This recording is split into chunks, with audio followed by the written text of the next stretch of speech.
America's Heartland is made possible by Farm Credit, financing agriculture and rural America since 1916. Farm Credit is cooperatively owned by America's farmers and ranchers. Learn more at farmcredit.com.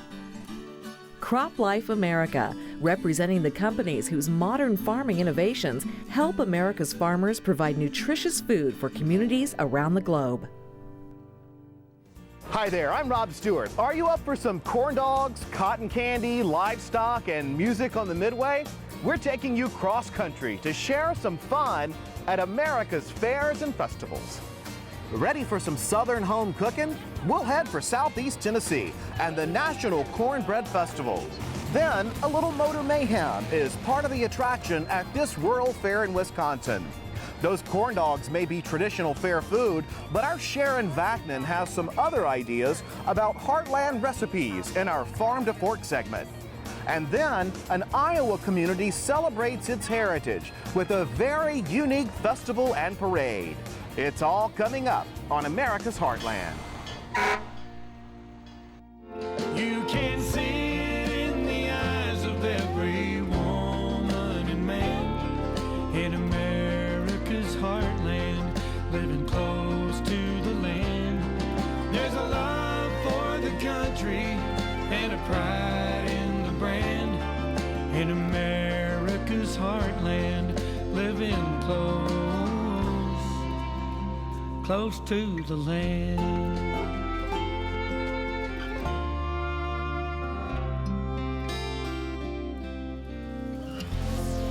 We're spending a little time at the California State Fair. You know, agriculture has always been the centerpiece for the Heartland's biggest state fairs. It's not only an opportunity for farmers and ranchers to take home a blue ribbon, it's also a chance for city folks to learn a little more about where their food is coming from.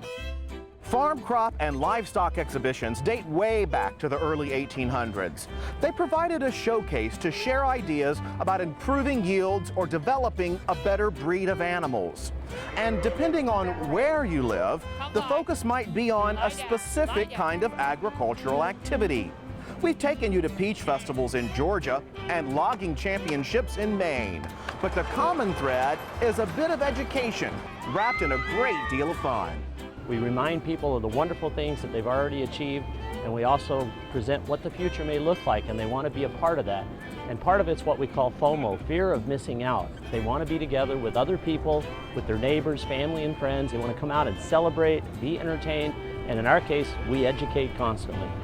While fairs and festivals have been around for a long time, there's still something about the old school attractions that brings them through the gate. Let me give you a gee whiz number. State and agricultural fairs like this one will draw more than 150 million visitors a year. So let's head for one of those fairs and festivals with a specific theme in mind. The theme here might well be good eating. Our Sarah Gardner says it's all about sweet and tasty cornbread. What are you gonna make today? A Mexican chicken cornbread. Mexican chicken cornbread. Serving up something special with an historic American farm product is what many people look for when you talk about farm kitchens and home cooking. And for chefs, young and old, the National Cornbread Festival celebrates a culinary creation that predates the American Revolution. Wow! Oh, smell that. That I'm just going to stay right good, here. doesn't it? But this celebrated cook-off actually started as a way to heat up the economy in this rural southern community. When a new interstate siphoned off travelers passing through South Pittsburgh, Tennessee, the locals went looking for a way to bring visitors back. So how about something this community knew something about? I suggested cornbread, and the other two people in the room, including my wife, said that's the stupidest idea I've ever heard. But we thought about it a while and pitched it to the community and had a meeting of local citizens and came up with the idea, and the rest is history.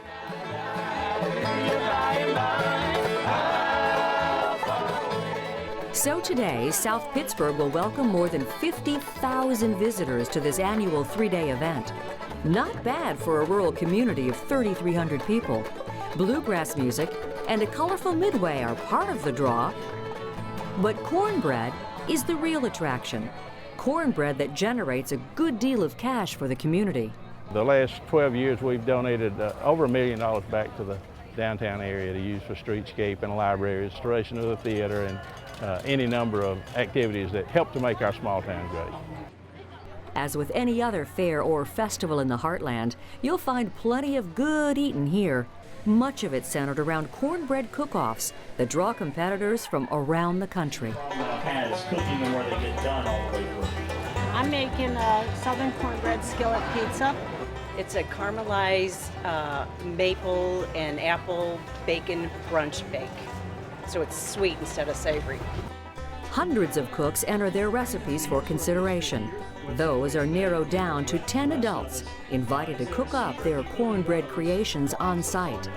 In addition, youngsters from regional 4-H clubs are testing their recipes in the children's competition. What are you making, Taylor J? Cornbread fiesta. What's in it? Okay, I was going to take out the secret recipe. Duck eggs, farm-raised chicken eggs from my farm. Sit down. Well, this name right here is called taco seasoning.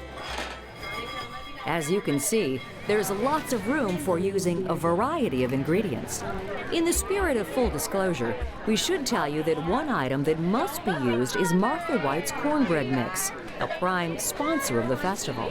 The imagination used in creating those recipes is amazing. Every year we're surprised by that. Another sponsor provides the cookware. Going back in time, it's something you'd expect to find in any Heartland home: cast iron skillets and Dutch ovens. Lodge Cast Iron began producing cookware in South Pittsburgh in 1896 and quickly became a staple in southern kitchens. It was time to see if the proof was in the pudding, or in this case, the cornbread. Here's what it looks like before we cut into it. A panel of judges will sample the final creations. We're looking for, of course, the texture, the flavor, just exactly something a little bit different than what you do with cornbread, just something that's really good. And finally, the moment of truth. For 10-year-old Marissa Brown, the win came with her very delightful cornmeal cake. It tastes more like cake than cornbread. Butter, sugar, Martha White's cornmeal mix, flour, eggs, vanilla, and almond paste. In the adult competition, the prize went to a former attorney who found more joy in the kitchen than in the courtroom. Gee whiz. Here we go. The winner of the Martha White National Cornbread Cook-Off, Jennifer Beckman of Falls Church, Virginia, for Tennessee onion soup gratin. Congratulations. This is French onion soup that is mingled with Southern style beans and greens with a cornbread topper. So it's a little French, a little South Pittsburgh, Tennessee, and apparently that appealed to my audience. That audience appeal earned Jennifer $5,000 and a gas range, identical to the one she cooked on. As she put it, a good day at the fair. I came here for a good time and for the experience, and you know, this completely blows any expectations out of the water.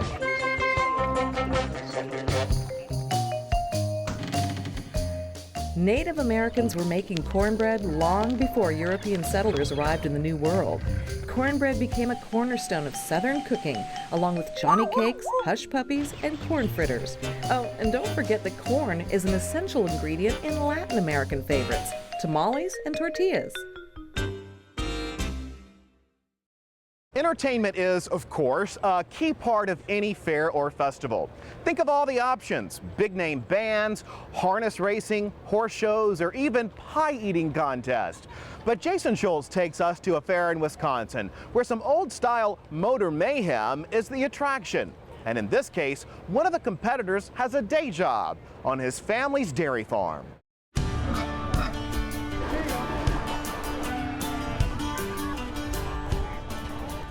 It's Sunday at the Racine County Fairgrounds in Wisconsin, and the main attraction on this hot afternoon is the Demolition Derby. While the grandstand fills up with fairgoers, teenager Andrew Winsky is hard at work making last-minute preparations. His van is stripped clean, the windows are gone, and the doors are welded shut. Andrew is one of a few dozen competitors in the fair's demolition derby. In a few minutes, he'll square off with a dozen other drivers, including his brother. The goal? Smash all the other vehicles into submission before they smash you. Once a vehicle has been cleared to compete, there aren't many rules for the demolition derby. Don't slam into the driver's side door of another vehicle. If the horn blows, stop where you are. And if your car catches on fire, well, get out. The derby rounds before Andrew's competition are fierce and a good sign of what he's got in store. It's muddy, dangerous, and loud. And last year, Andrew won his division, large trucks and vans. But it's a far cry from the dairy farm where Andrew spends most of his off-school hours. We gotta fill grain pails to feed all the calves in the pens. The freestyle barn's gotta be scraped out. And then we got a little sand leveler that levels the beds off for the cows. As soon as school is out, you'll find Andrew, along with his brother, helping out their grandfather. From corralling the cows to milking, they may not live on the farm, but they carry that farm kid title with pride. I love being here. But this is a family thing, you know, we don't hire, you know, other than we get some kids to help. But at least, you know, the younger generation, they got to start somewhere. But he's real good, and both of them are. As Andrew's grandfather Marv scales back some of the work he does on the dairy farm, the responsibility grows for Andrew and his brother. Andrew hopes someday to take over the family farm. Well, I want to stay around here. I don't want to move out of this area. I just love it here. You'll find examples of Andrew and his brother's agricultural endeavors at the county fair hog barn. Like many other kids in rural areas, they bring their livestock here for judging. But for the Winsky brothers, today's not about the care it takes to raise animals. It's about the guts it takes to endure this muddy madness. The afternoon and evening demolition derby competitions will draw thousands of fans. Some will get covered in mud, and all will sit in the sweltering sun. I think it would be snowing and they'd all come here. For some reason, the people like to see stuff smash up. I've watched it since I was a kid. And my uncle did it when he was younger. And I just said, yeah, I'm gonna try it.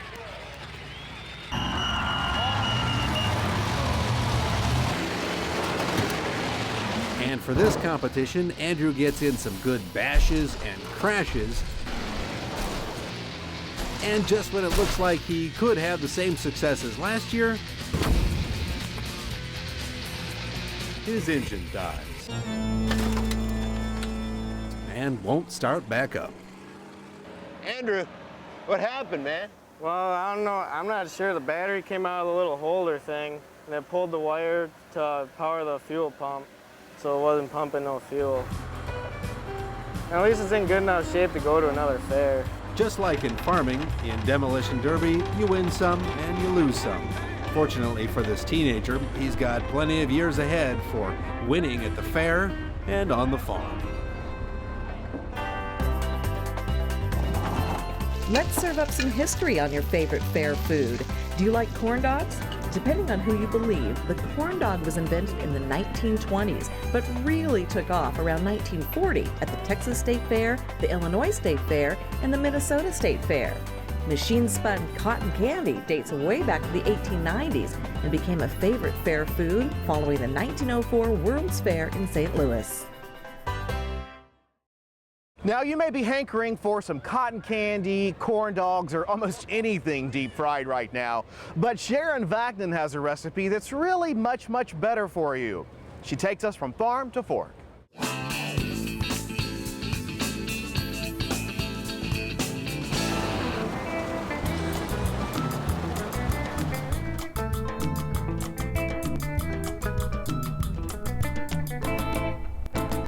Barley is one of the more overlooked grains, probably because 98% of the barley produced ends up being used to make beer. Well, that 2%, it can be used in many ways. Barley is a very versatile grain. So today I'll be making a barley, corn, and blue cheese salad and barley crepes with an apple barley filling.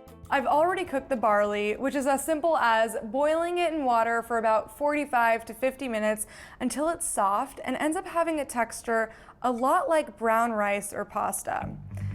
But first, let's prepare the rest of our ingredients for this salad. So we've got our corn here. So we'll flip the corn on its head and just cut straight down. I'm using fresh corn here, not canned corn, because I want that nice, crunchy contrast to the soft barley pearls. Corn's in, so next up we'll add some cherry tomatoes for that nice acidic kick.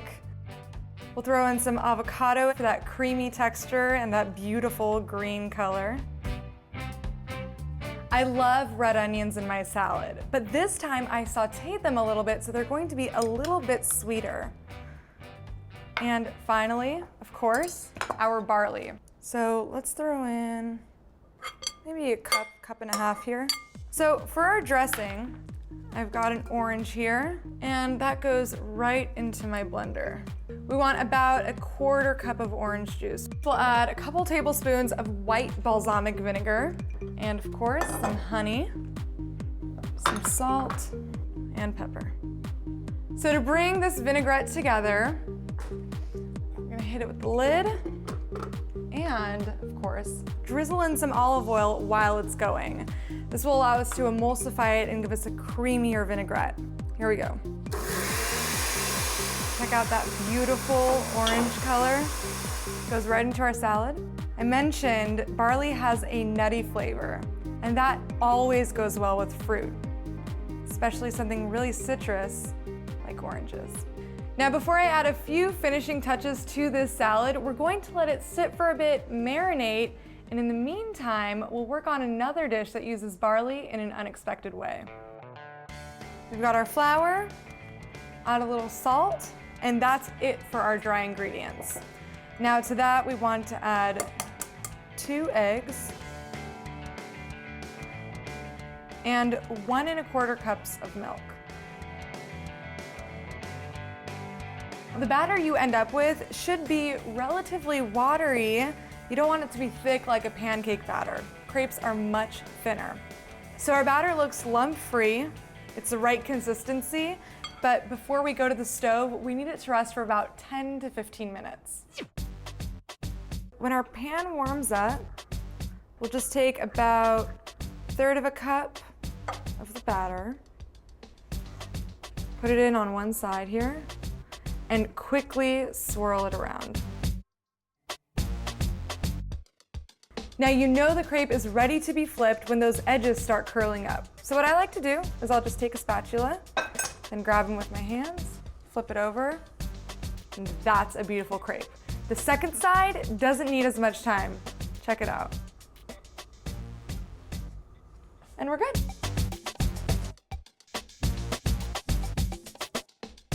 So now that our last crepe is done, it's time to concentrate on the filling. For that, we'll need some apple pie filling. Got a couple cups of that right here. Goes straight into the pan. And then we'll add some cooked pearl barley, the same one we used for our salad. About a cup here. And raspberries for that nice tart flavor, but also to give it some color. So we'll throw a bunch in there and save a few for the topping later. So we'll let this mixture warm up for a couple more minutes, and then we'll be ready to fill our crepes. Our filling is warm, our crepes are ready, and now it's time to fill them up. So it's this simple. We take a crepe, we'll just take a couple spoonfuls of this apple, barley, and raspberry mixture. It's now red because we warmed up those raspberries and they popped a little bit. Then we'll just roll it up. And that's your crepe. Let's make 2 more. And to top these off, I'm going to sprinkle them with a little powdered sugar. Can't go wrong with that. And some fresh raspberries. Now that's what I call a beautiful dessert. To finish up the salad, I'm adding cilantro and arugula. Whenever you're making a salad ahead of time like this one, it's always best to add those greens at the very end so they don't wilt. And of course, our blue cheese. I like to just crumble this right on top at the very end.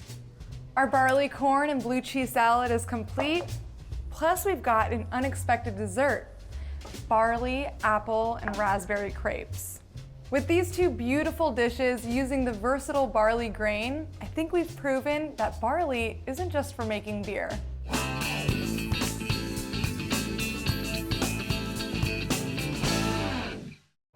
When you think about it, fairs and festivals are a way to share the best of what we have to offer. It's a chance to generate pride about your home, your farm, and your community. That's why festivals are such an integral part of rural life in many parts of the country. Neighbors get together and demonstrate what makes their lives special and what brings them together. Case in point, Jason Schultz takes us to a small community in Iowa.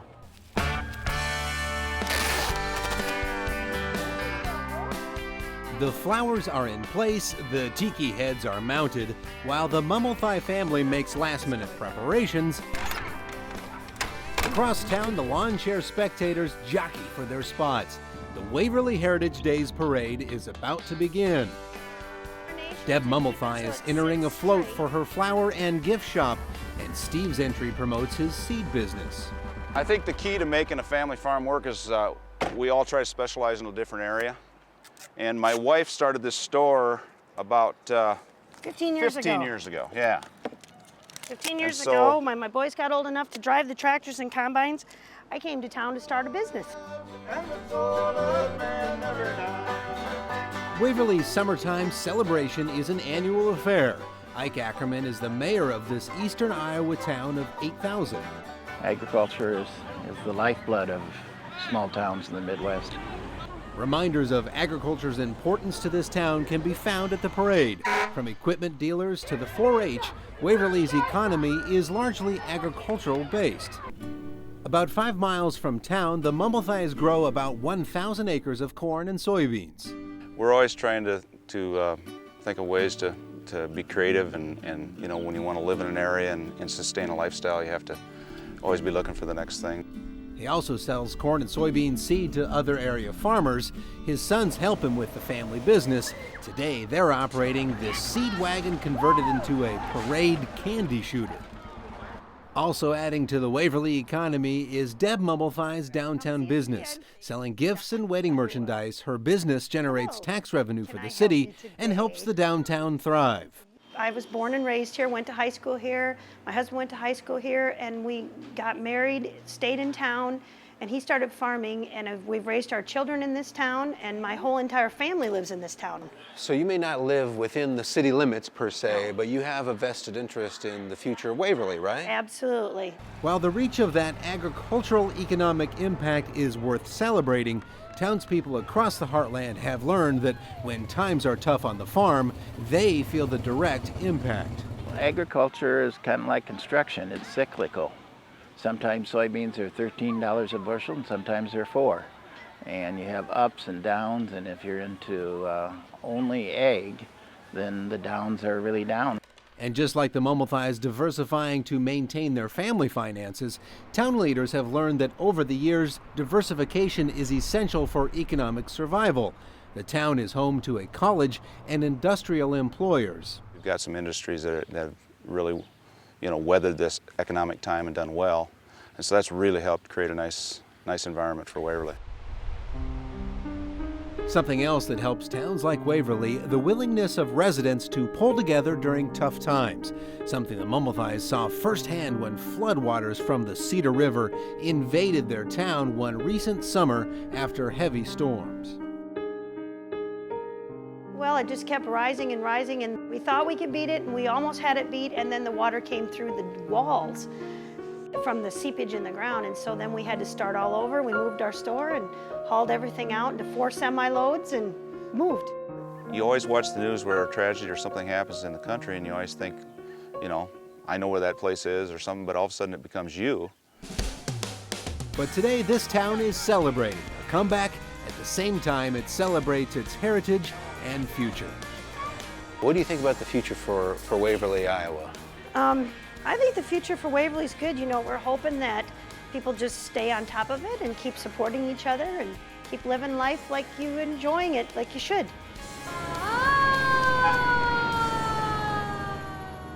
That's going to do it for us this time. Thanks for traveling the country with us on this edition of America's Heartland.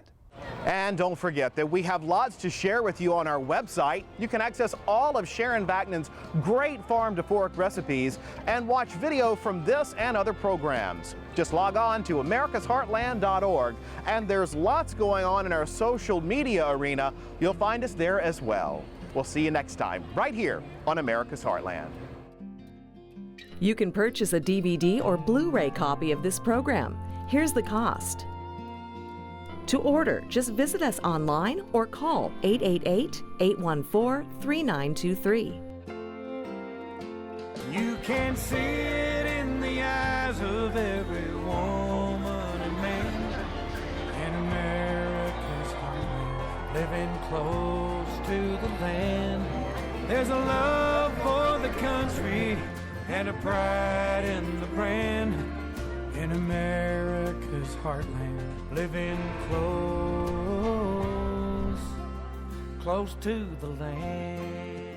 America's Heartland is made possible by Farm Credit, financing agriculture and rural America since 1916. Farm Credit is cooperatively owned by America's farmers and ranchers. Learn more at farmcredit.com.